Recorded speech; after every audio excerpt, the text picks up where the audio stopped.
महात्मा बुद्ध प्रवचन सभा में आकर मौन बैठ गए। शिष्य समुदाय इनके इस मौन के कारण चिंतित हुए कि कहीं वे अस्वस्थ तो नहीं हैं।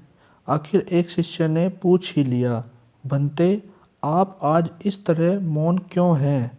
वे नहीं बोले तो दूसरे शिष्य ने फिर पूछा, गुरुदेव, आप स्वस्थ तो हैं? बुद्ध फिर भी मौन ही रहे।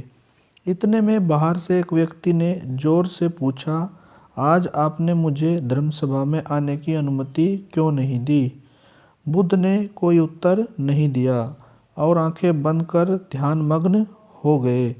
वह बाहर खड़ा व्यक्ति और जोर से बोला, मुझे धर्मसभा में क्यों नहीं आने दिया जा रहा है?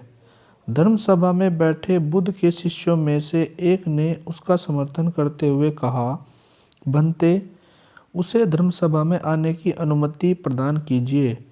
महात्मा बुद्ध ने आंखें खोली और बोले, नहीं, उसे अनुमति नहीं दी जा सकती क्योंकि वह अछूत है। अछूत?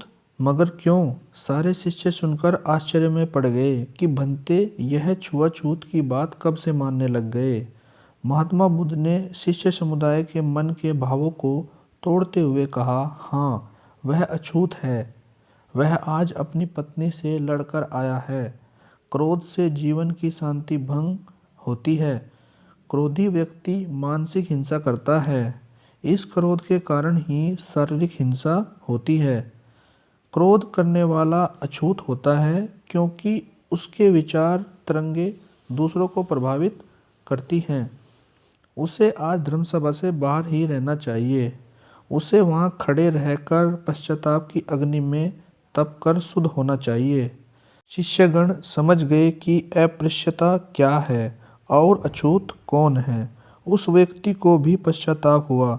उसने कभी भी क्रोध न करने का प्रण लिया।